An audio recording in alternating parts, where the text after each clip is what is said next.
bobo ang mga mutang. Yan ang madaling sabihin, pero bago ka humusga, pakinggan mo muna ang kwento. Ito ang Sherlo ng Spider TV, nagbibigay ng kwento ng buhay, aral at katotohanan na minsan mahirap tanggapin. Hibila, bobo ang mga umutang. Yan ang sabi ng iba.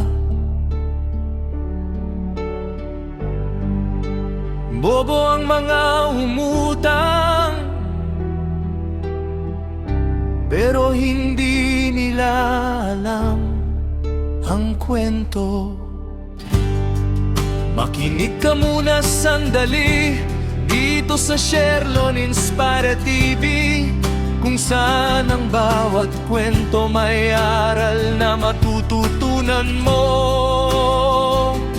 Ibila, bobo ang umutang.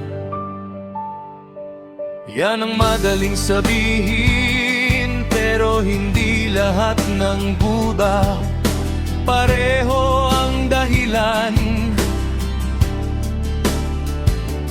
May mga utang na nanggaling sa emergency, may nagkasakit, may nawalan ng trabaho, may responsibilidad na biglang dumating. Hindi ka bobuhan ang tumulong sa pamilya, hindi ka hinaan ang magsakripisyo para sa mahal mo sa buhay. Hiderang, pero may ibang utang na iba na ang kwento. Utang para sa bagong phone, utang para sa bakasyon, utang para magmukhang maganda ang buhay online. Ngunit sa likod ng mga larawan may mga bayaring hindi na alam kung paano babayaran. Hidera, bobo ang mga umutang. Iyan ang madalas mong marinig, pero bago ka humusga, unawain mo muna ang pinagdadaanan ng iba.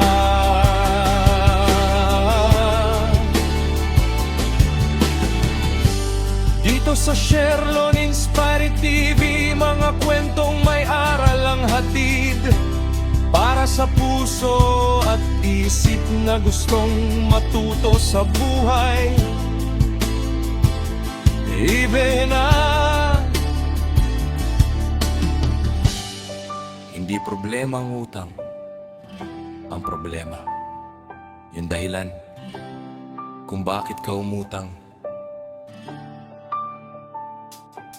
kapag ang pera ginagamit mo para mag-impress, utang ang magiging resulta. Kapag ang desisyon mo nakabase sa impulse, problema ang susunod. At kapag ang sagot mo sa problema ay panibagong utang, lalong lulubog ang sitwasyon. Ibera, Ibera, hindi ka bobo dahil may utang ka. Nagiging bobo ka lang kapag hindi ka natututo kung bakit ka nalubog.